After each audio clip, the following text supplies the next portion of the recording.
Amigos da Ordem dos Cavaleiros da Inconfidência Mineira, essa é a TV Ocim e esse é o podcast Ordem e Voz. Sempre que chega até nós um amigo, a gente gosta de levar esse bate-papo para falar um pouquinho sobre a Ordem, falar sobre a nossa Academia de Letras, que o nome é um pouquinho maior. É Academia de Letras, História e Genealogia da Inconfidência Mineira.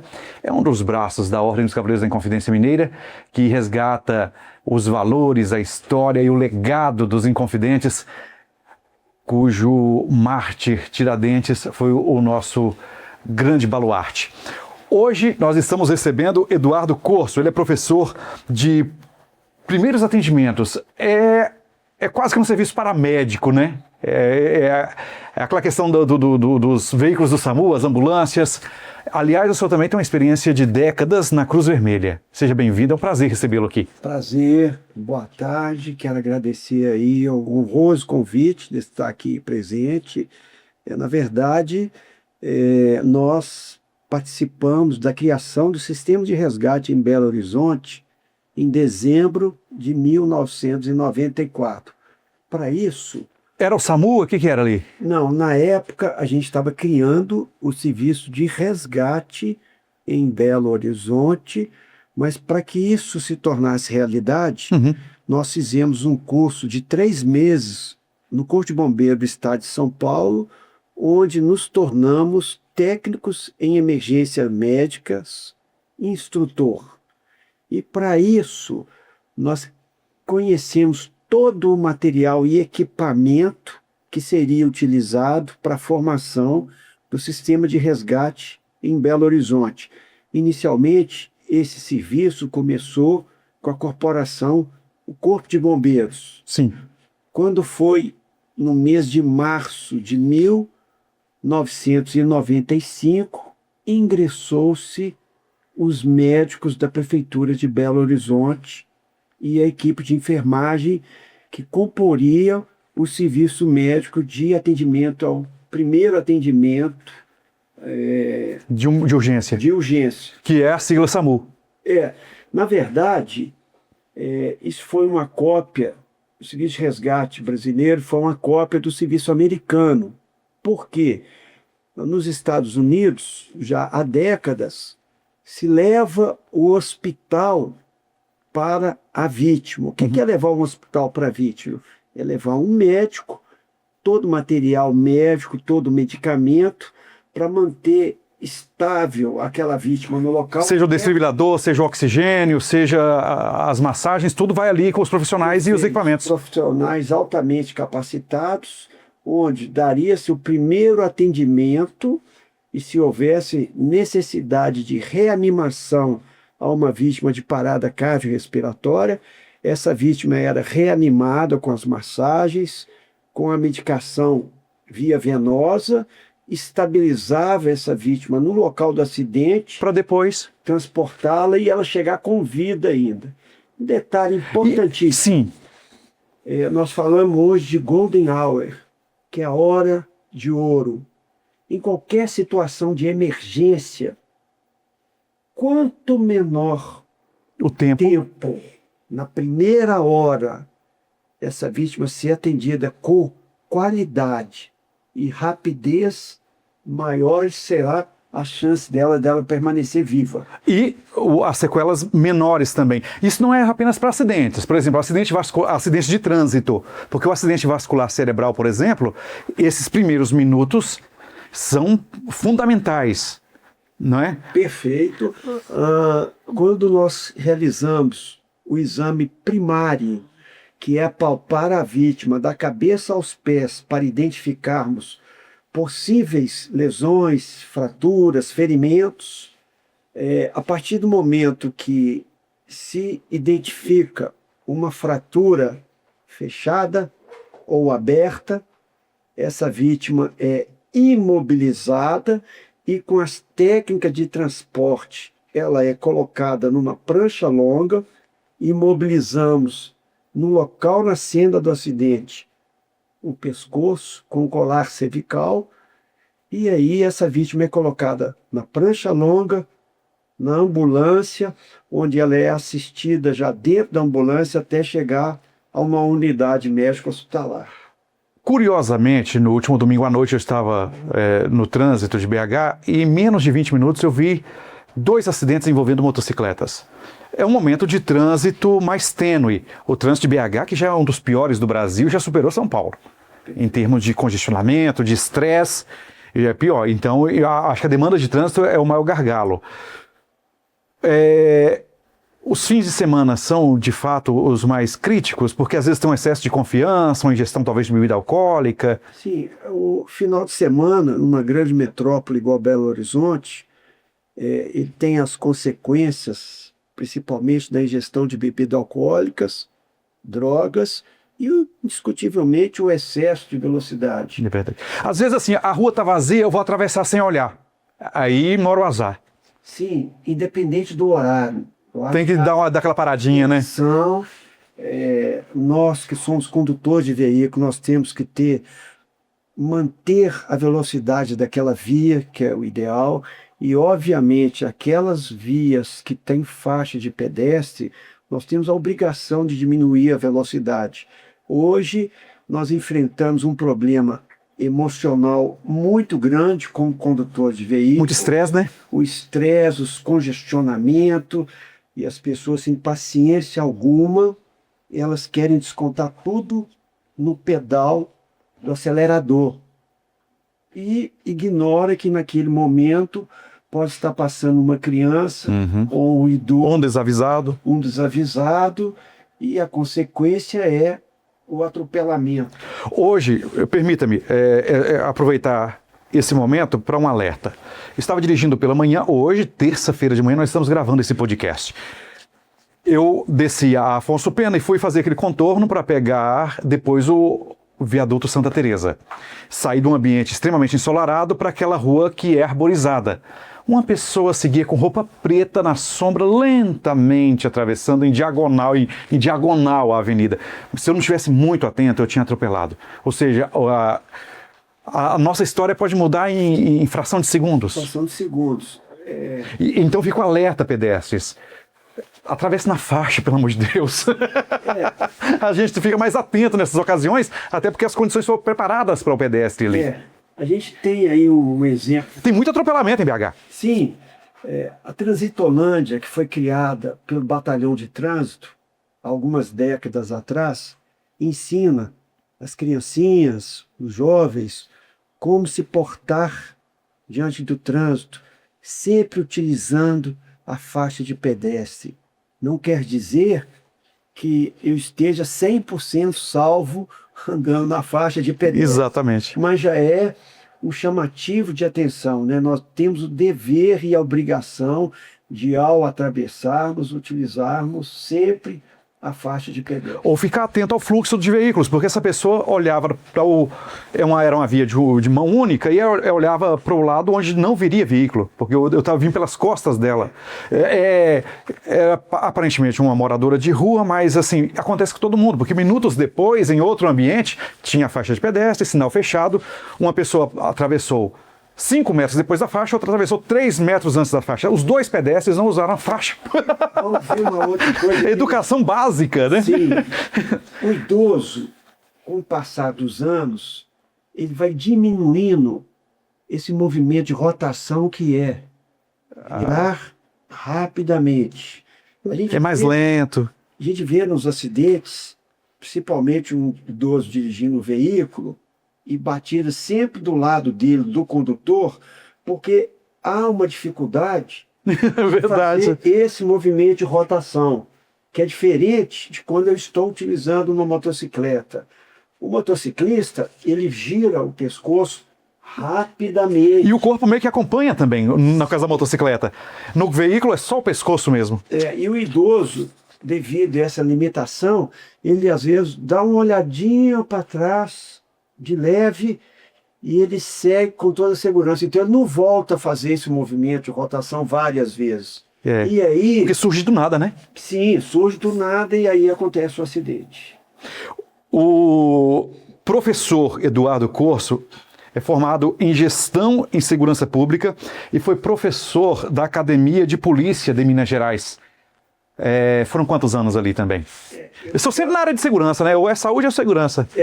eu fiz a gestão de segurança da mineradora MBR, as Minerações Brasileiras Reunidas S.A., por 10 anos. Também.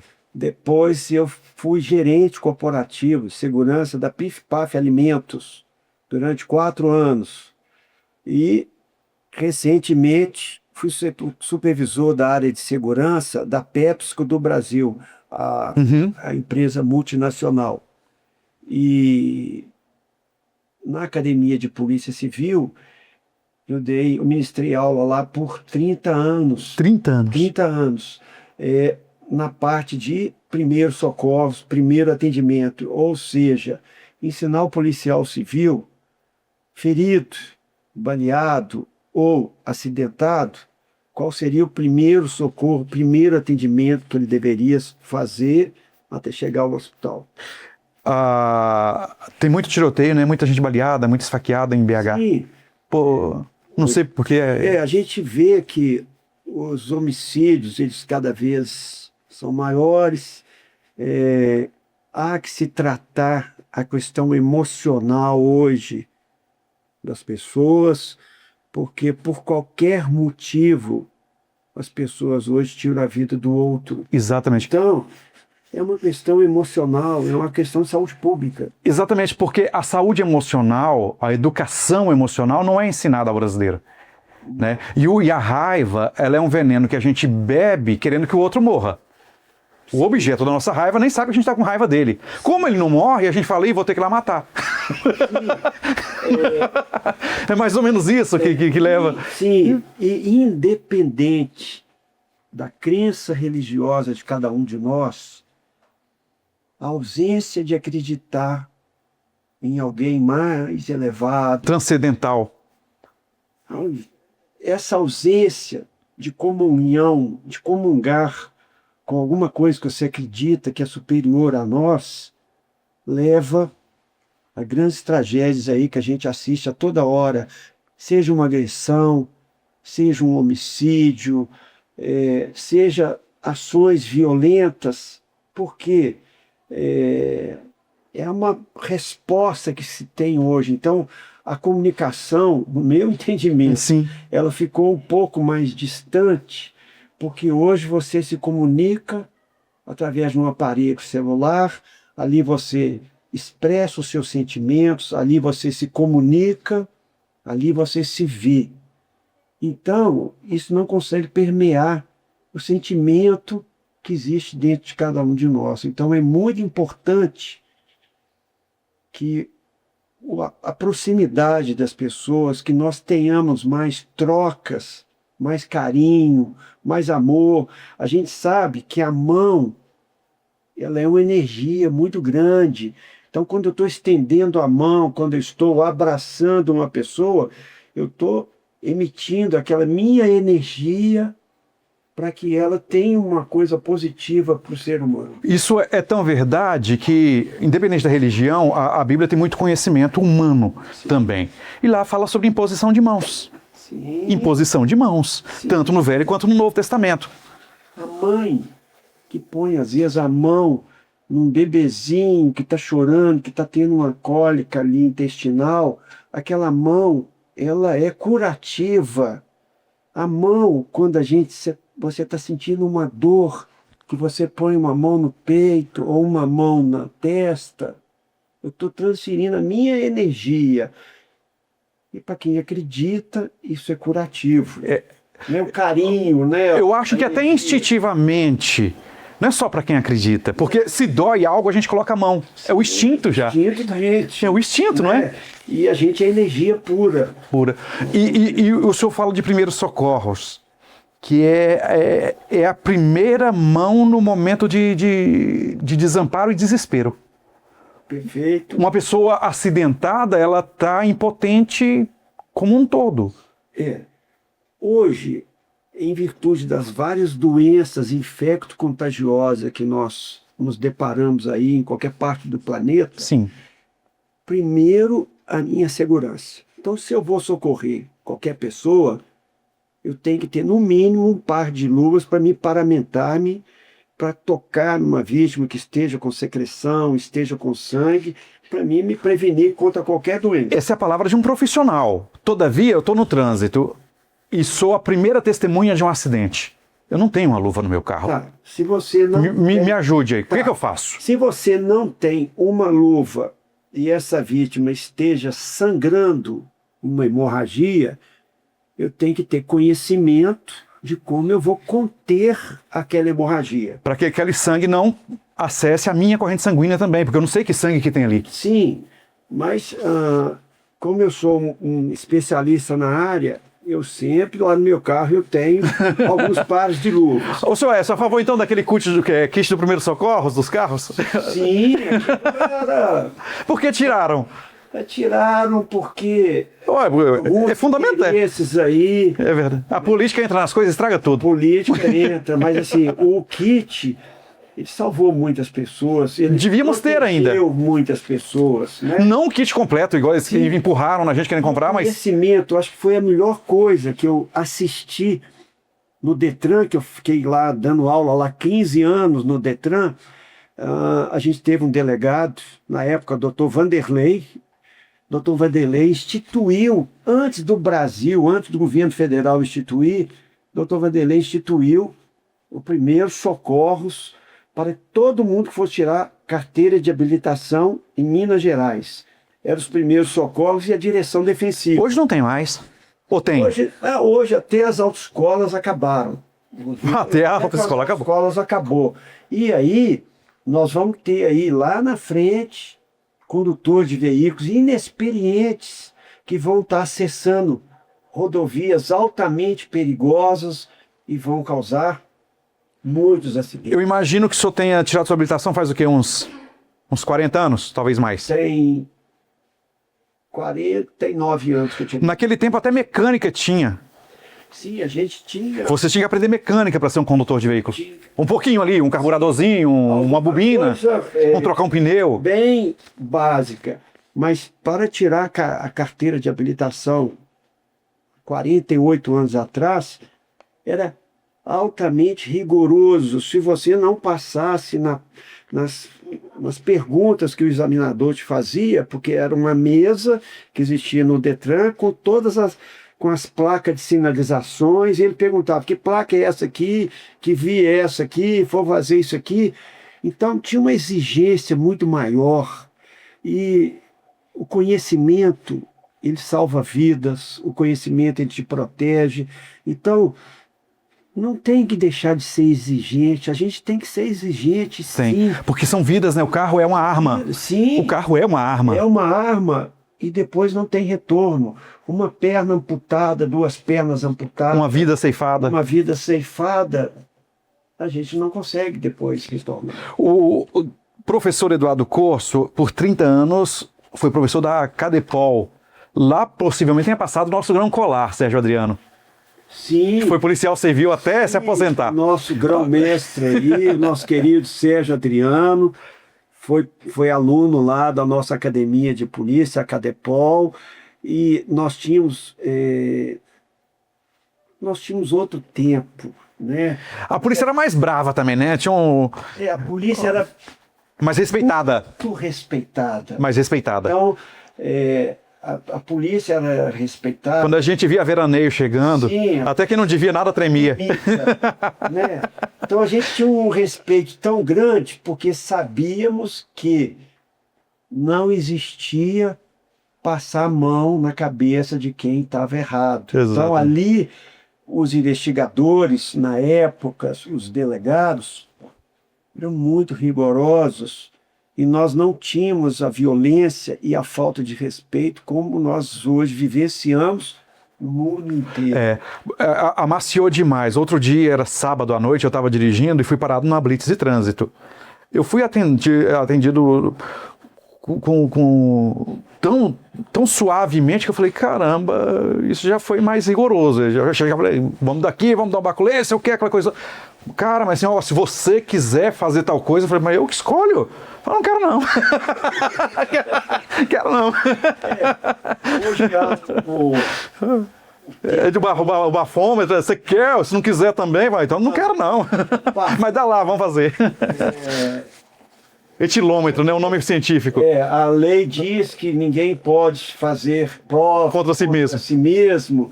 E aí essa brecha faz com que pessoas que estejam utilizando até drogas, né, Meu Deus.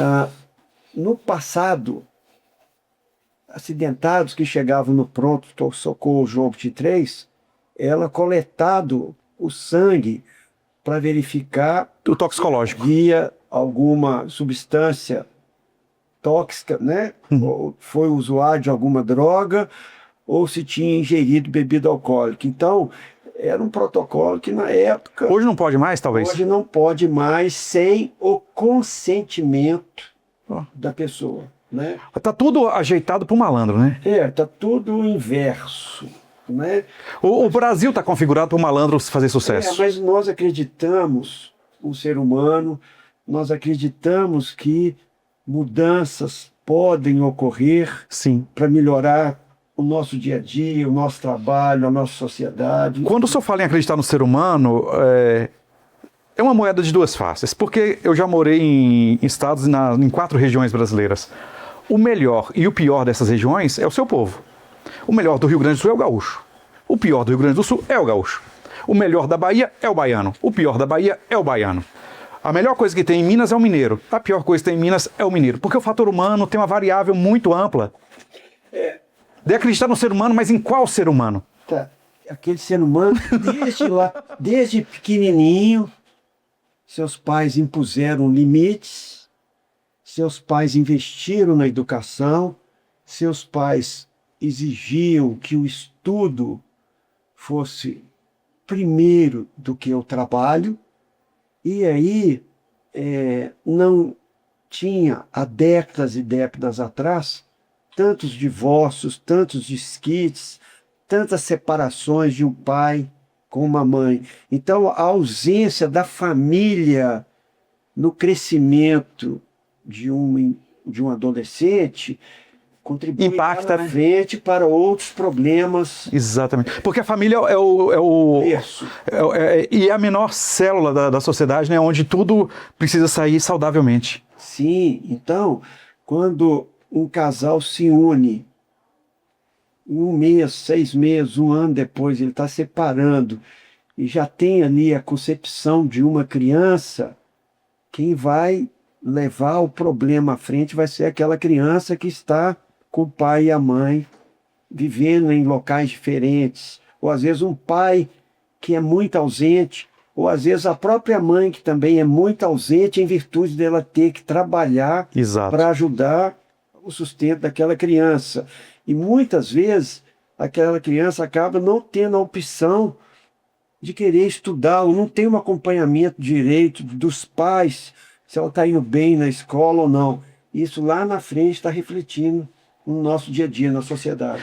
Nesse ano, o Brasil bateu recorde de feminicídios. Nós aqui da Ordem dos Cavaleiros da Inconfidência Mineira temos uma campanha de conscientização para tentar atenuar esse que tem sido o câncer do nosso tempo. Você está falando aí desse seio familiar, e a violência contra a mulher, ela acontece muito dentro desse contexto e impacta a família inteira, né? Não é apenas a vítima a mulher, mas impacta o filho que vê, a mãe que, mesmo que o filho não vê, mas chega em casa, a mãe está triste. A violência, eu já assisti vários casos, a violência imperfeita, aquilo que o homem faz de imperfeito contra a mulher, vem também lá de trás. Vem do abandono do pai, do abandono da mãe, vem daquele abandono, vem daquela carência, ou daquela dependência que o homem, ou determinados homens, criam de uma mulher, e aí, emocionalmente, ele não dá conta de ficar sem aquela pessoa, porque ele criou aquela dependência, e aí ele não aceita o rompimento.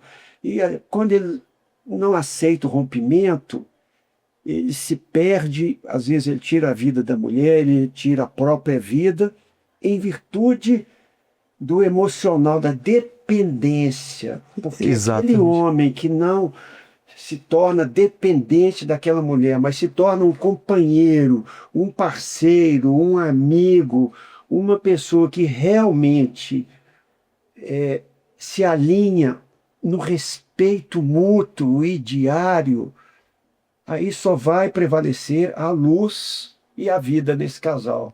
É assim que eu vejo a vida. É uma maneira inteligente e perspicaz de ver a vida, porque a leitura do ser humano, né, tá tão difícil, assim, as pessoas não estão mais olhando para o outro para fazer a leitura e saber como que eu posso melhorar a vida do outro.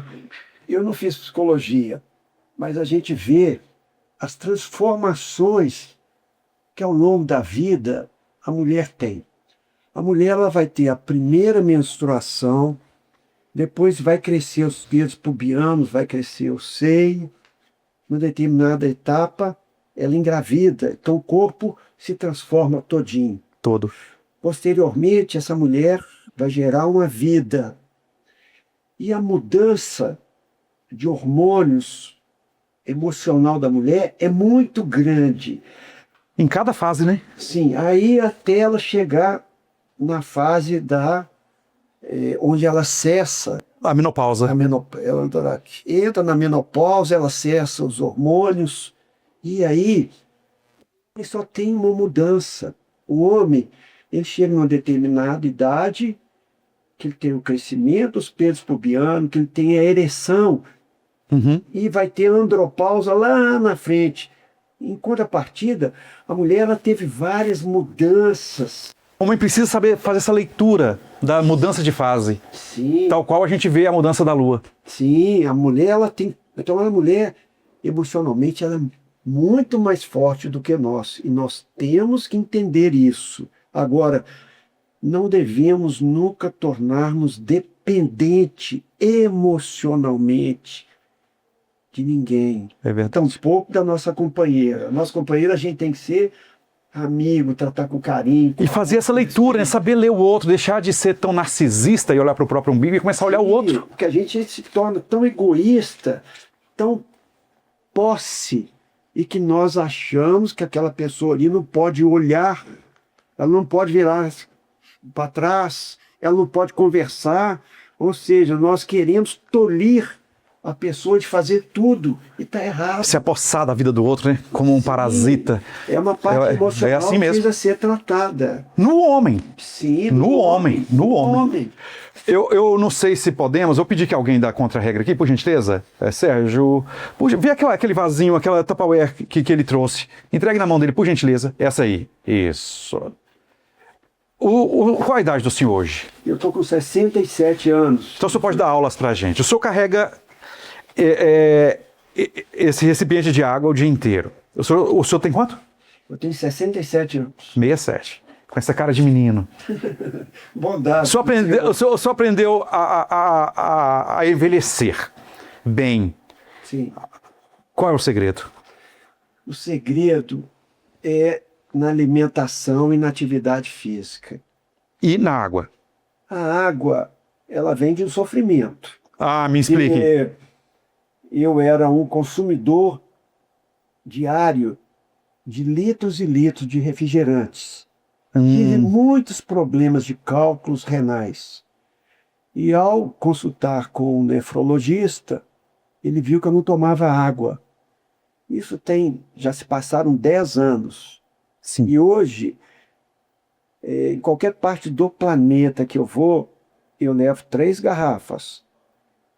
A parte da manhã, eu tenho que tomar 1,5 litro, e na parte da tarde eu tenho que tomar outro 1,5 litro. Isso é diário. E não faço uso de líquido durante as refeições, em hipótese alguma. Mas depois sim? Sim, durante o almoço eu não faço, porque quando a gente está almoçando e tomando muita água, muito líquido, você corre o risco amanhã de ter uma hérnia de hiato, né, do líquido extravasar do esôfago e subir para o tubo digestivo e gerar aquela queimação. Então eu não faço... Azia, gastrite. Gastrite, então... É a água no alimento, o sólido? Suco, qualquer líquido. Líquidos no alimento sólido não... Não é indicado, né, durante principalmente o almoço. Eu gosto de beber água, mas eu gosto que ela venha temperada com cevada, fermentada em barris especiais. Não pode? Não pode? Tem que ser pura? Tem que ser pura. Então o senhor toma 3 litros de água por dia. O senhor não contou a noite aí pra nós. Você falou que toma 3. É porque eu tomo essa A água... noite pode ser cevada.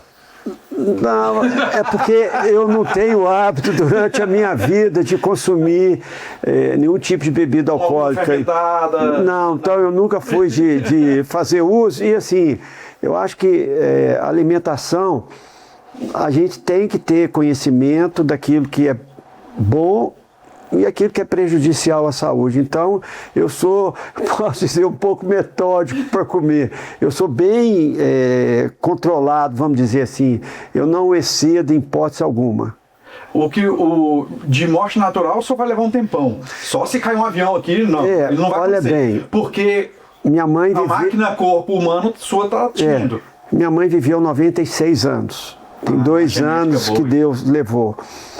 As irmãs do meu pai, todas com 97, 98 anos, então, e as irmãs da minha mãe, a mais velha atual agora, está com 93. É um povo que vive bastante. Eu sou de uma família de pessoas longevas, desde que nós temos conhecimento daquilo que faz mal, não comer, fazer atividade física, mas não quer dizer que nós não ficamos isentos de ter alguma doença. Então, mas esse basicão aí que a gente tem, que é AVC, coração parando, isso aí... Tudo isso é preventivo. Você pode prevenir, porque o AVC... É veia entupida, né? Artérias entupidas, excesso de peso, ausência de atividade física, estresse. Tudo isso faz com que a pressão arterial ela aumenta. Vamos lá no excesso de peso. O senhor me explica aí o que o excesso de peso, em que ele implica. Porque, veja bem, eu imagino que nós temos aí uma quantidade de metros de veias e vasos ao longo do corpo. Quilômetros. Vou pegar aqui como paralelo aquele soro de farmácia que a gente coloca para fazer injeção ou fazer estilingue. Se ele está menos espichado, ele é mais grosso. Se ele espicha, ele fica fino. É como espichar uma minhoca. A veia também é assim? Se a gente engorda, a gente espicha as veias? Não, é diferente. As artérias, vamos dizer, as artérias, né, que são os vasos calibrosos que passam grande quantidade de sangue, na medida em que nós não controlamos, principalmente a ingestão de bastante proteína e carboidratos, açúcares, nós vamos entupindo essas artérias e elas vão grudando placas, e com o passar dos anos, se nós mantenhamos esse tipo de alimentação e ausência de atividade física, essas placas elas vão praticamente entupindo até fechar totalmente o acesso da circulação naquele tipo de artéria. E sobrecarrega daí o coração? Sobrecarrega o coração, fazendo com que o coração acelere os batimentos e, consequentemente, a pressão arterial ela elevando, os vasos mais finos, que são os capilares que a gente tem lá no cérebro, esses capilares vão e rompem, que a gente fala de um AVC hemorrágico. Porque tem o isquêmico também. Qual a diferença? O AVC hemorrágico é quando um vaso, um capilar, ele rompe numa determinada área do cérebro.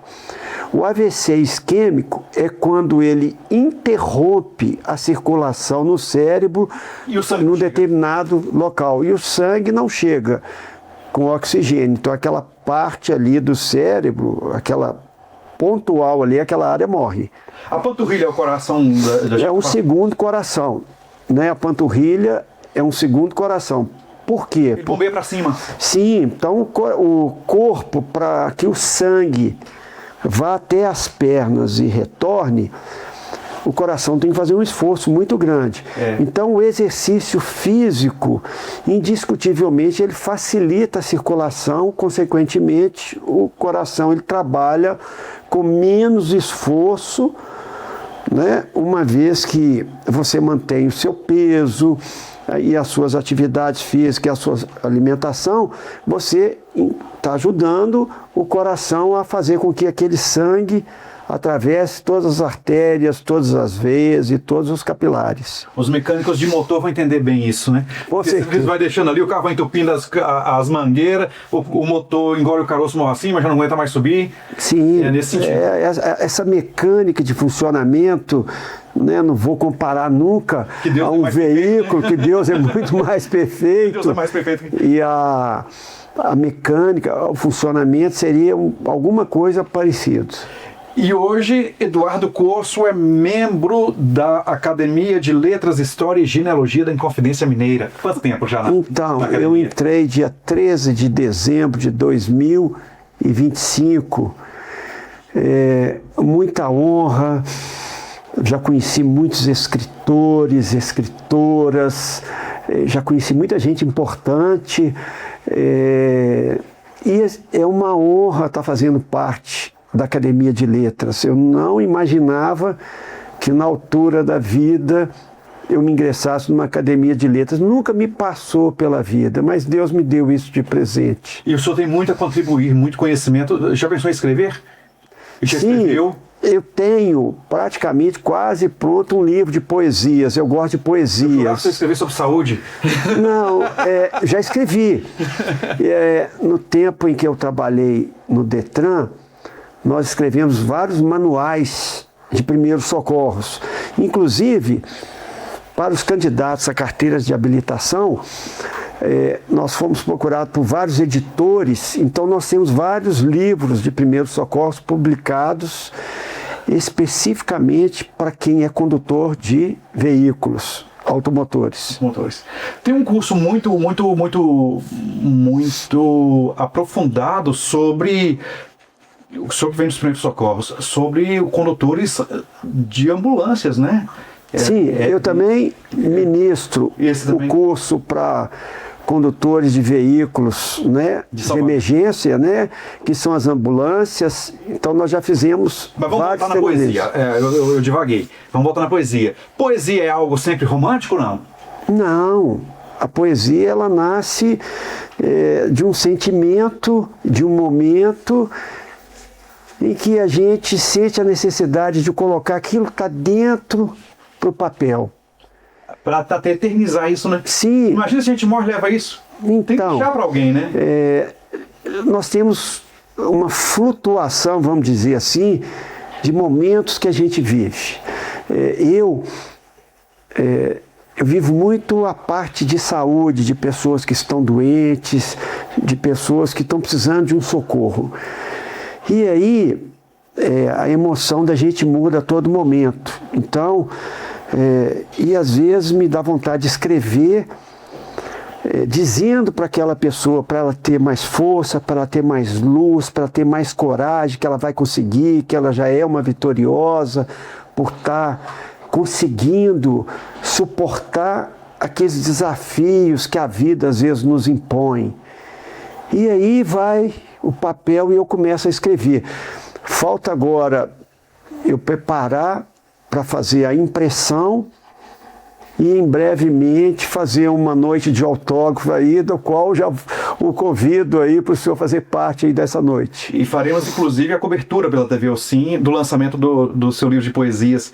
Tem um dito chinês, eu creio, que diz que se duas pessoas estão em sentidos opostos de uma estrada e cada um leva um pão e troca o pão quando se encontrarem, cada um continua com um pão. Sim. Mas se você, em vez do pão, tiver uma ideia ou um conhecimento a passar para frente, ambos irão com dois. Com certeza. Nós somos verdadeiramente... Nós somos a única espécie que pode fazer isso. Sim. Dentre tantas, sim, que pode compartilhar, dividir conhecimento e experiência. Sim, nós somos muito ricos. A partir do momento que nós aqui estamos enxergando, ouvindo, falando, mexendo com os braços, mexendo com as pernas, nós já somos de uma riqueza inimaginável.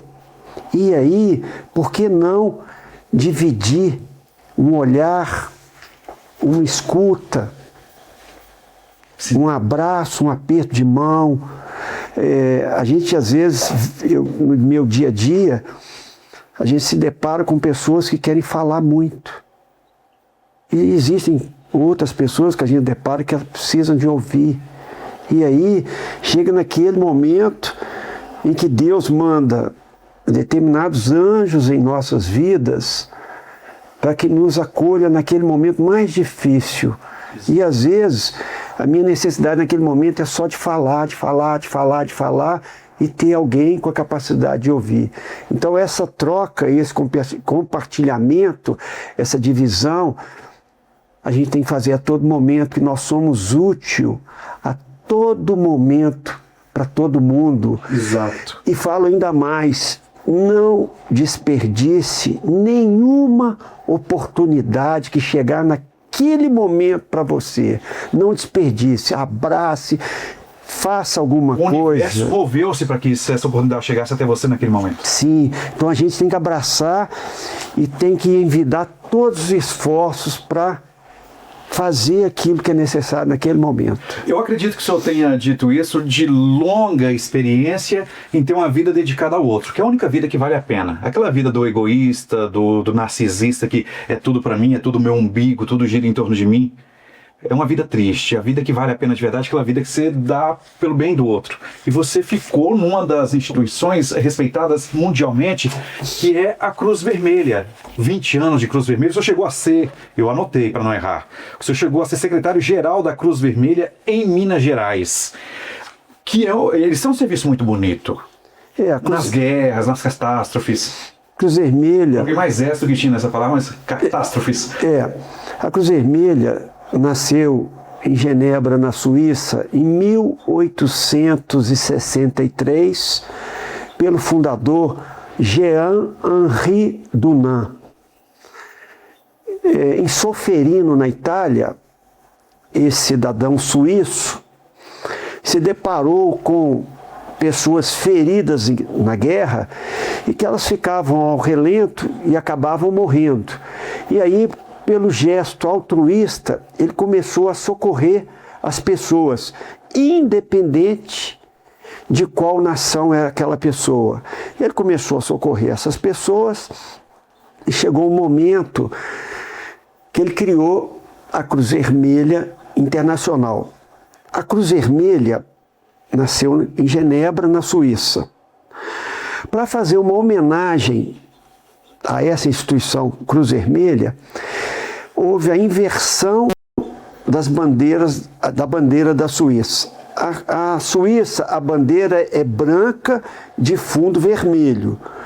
Então, ele criou a Cruz Vermelha, a cruz de fundo vermelho e totalmente branca, em homenagem à Suíça.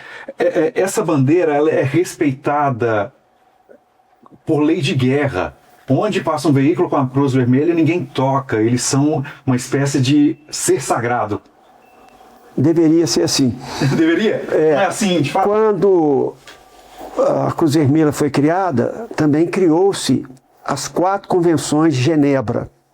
Ah, entendi. E nas convenções de Genebra, a partir do momento que tivesse hasteado uma bandeira ou uma aeronave, um navio ou uma edificação, uma casa, estivesse uma bandeira com a Cruz Vermelha, aquele local é protegido pelas convenções de Genebra, das quais, na época, mais de 190 países foram signatários dessas convenções.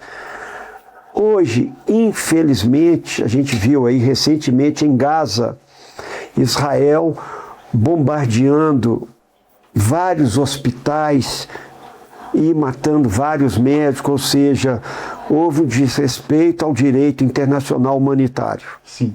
Embora no subsolo desses hospitais tivessem questões de terroristas, etc. Mas não poderia jamais ser bombardeado. Sim. Né? Porque é uma coisa, principalmente em ambientes de guerra, que é muito triste, né? A guerra é muito triste. Nós, erroneamente no Brasil, nós utilizamos a Cruz Vermelha para caixinhas de curativo, para sinalizações de trânsito, de ambulância, está totalmente errado. No país, quem pode utilizar o símbolo da Cruz Vermelha são as ambulâncias das Forças Armadas, Exército, Marinha, Aeronáutica e forças auxiliares, a Polícia Militar e o Corpo de Bombeiro. Mas ninguém pode utilizar um símbolo da Cruz Vermelha em fundo branco, a não ser a instituição Cruz Vermelha. Qual período que o senhor esteve lá? Na Cruz Vermelha, eu fiquei lá de 1980 a 1996. Muita coisa aconteceu nesse período, né? Sim, muitas guerras, o Irã, o Iraque e Kuwait, terremoto do México, vários atentados terroristas na época do Pablo Emílio Gaviria Escobar, em Bogotá, Antioquia, Barranquilha, Medellín, Cartagena, eram locais onde existia o narcotráfico. E o Pablo Escobar, na época, ele fazia vários atentados terroristas. E nós fomos convidados pela Cruz Roja colombiana para atuar em determinados momentos no socorro. Que acontecimento específico assim te impactou mais? Eu acho que o terremoto, a minha ida a Angola, Moçambique, numa época que a fome e a subnutrição, acho que foi das coisas aí que mais me tocaram. O ser humano não ter nada para comer, não ter uma água potável, não ter o básico do saneamento, isso me tocou profundamente. Eu fui em casas que não tinham fossa séptica, não tinha onde a pessoa evacuar. Então você evacua atrás das casas. E isso para meninos, meninas? Adultos, velhos. Não existia. Até a dignidade humana. Sim. Não existia asepsia de mãos à água, porque a água é um produto na época muito escasso, muito raro. Então, assim, o sofrimento humano, ele continua e cada vez pior. Pois é, há pouco o senhor falou de acreditar no ser humano, mas o ser humano deixa isso acontecer com o outro. A ambição das grandes nações, das grandes potências hoje, elas ultrapassam qualquer crença religiosa hoje. Mas eu também acredito que até as lideranças políticas dessas nações que sofrem são tanto quanto responsáveis, não só os grandes lá, porque os governos locais também não dão o auxílio necessário. Sim. Eles poderiam resolver. Sim, a desassistência ao ser humano é muito grande. E quem sofre mais são as crianças, os doentes e os idosos que não têm força para lutar. Então eles são os alvos mais fáceis. O que diz lá na Bíblia para fazer com prioridade a caridade às viúvas, os órfãos e os aleijados. Sim, a importância de nós mudarmos a consciência, principalmente a nível de planeta. E a gente pode muito, desde que as pessoas tenham conhecimento. Vou dar um exemplo. Eu estou em casa lá com 10 sementes de abacate. Eu brevemente vou estar indo para uma área em que eu vou julgar essa semente, que futuramente vai nascer um abacateiro. Se nós pegarmos hoje sementes que a gente joga fora e guarda, e amanhã você disseminar isso, nós vamos melhorar o planeta. Se a gente aprender a ser mais educado e guardar o lixo, reciclar o lixo, não jogar nada no chão, a gente está melhorando a nossa qualidade de vida, a gente está melhorando o planeta. Mas esse investimento, ele tem que ser lá no pequenininho. Eu vi recentemente aí nos jogos da Copa do Mundo, os japoneses terminam o jogo, ele pega lá o seu próprio saco, ele recolhe todo o lixo, ou seja... Isso aprende na escola primária. Na escola, as crianças elas durante a escola, na estada lá na escola, elas ajudam a lavar os copinhos, talheres, os sala pratos. Impecável na saída. Sim, vai então, na sala no Brasil, você viu o sim, escarcéu que é. mas é lá de pequeno, é uma educação. Então, o conhecimento, ele educa, ele melhora a gente como ser humano. A ignorância, ela afasta a gente cada vez mais das coisas melhores que a gente pode aproveitar. Então a gente tem que facilitar, a gente tem que ajudar. Sabe o que acontece? Existe a dor do crescimento, existe a dor da evolução, a dor do aprendizado. O ser humano é meio preguiçoso para aprender. Se a gente pegar a massa mesmo, são poucos esses que buscam. Então, mas eu acho que falta estímulo. Mas se tudo tiver que ficar estimulando o outro... Sim, mas na verdade é muito fácil a gente ficar numa zona de conforto. Eu vejo que a zona de conforto da gente sair de casa, da gente ir a encontro de alguém, ou fazer uma ação, a gente cria uma zona de conforto. Então a gente tem que estar mais disponível, mais disposto, mais preparado, com mais vontade, porque quando a gente acorda e abre os olhos e a gente tem mais um dia de vida, a gente tem muita coisa para fazer para o próximo. É assim que eu vejo a vida. E é com esse padrão de ser humano que a gente se relaciona aqui na Ordem dos Cavaleiros da Inconfidência Mineira. Eduardo Corso, membro da Academia de Letras, História e Genealogia da Inconfidência Mineira, que enriqueceu esse bate-papo aqui, que nós trouxe muito conhecimento, muita experiência de vida. Queremos recebê-lo mais uma vez para conversarmos sobre qualidade de vida na terceira idade. Eu sei que o senhor tem um apreço por esse tema. E o senhor tem muita dica, aliás, para nos dar aqui. Deixa alguma para nós. A gente sabe que, na verdade, BH vai sediar um evento agora, talvez não falemos isso aqui, mas vai sediar um evento com esse foco também, né? Que é o investimento com qualidade de vida, com saúde. Perfeito. Vem um professor da escola de Harvard, semana que vem, na empresa Mirix, onde este médico falará sobre longevidade de vida. Por que que em determinadas regiões do planeta algumas pessoas vivem mais do que as outras? E melhor. E melhor. Mas eu quero agradecer o valioso encontro com o senhor. Vi da grande luz que o senhor emana também, da sua grande bondade. E agradeço a Ordem dos Cavaleiros da Inconfidência Mineira por ter me dado esse privilégio, essa oportunidade de falar um pouquinho. Eu não esperava, mas aconteceu e eu vi. Não prometeu nada, entregou tudo. Muito obrigado. Obrigado mais Obrigado, um abraço. Um abraço.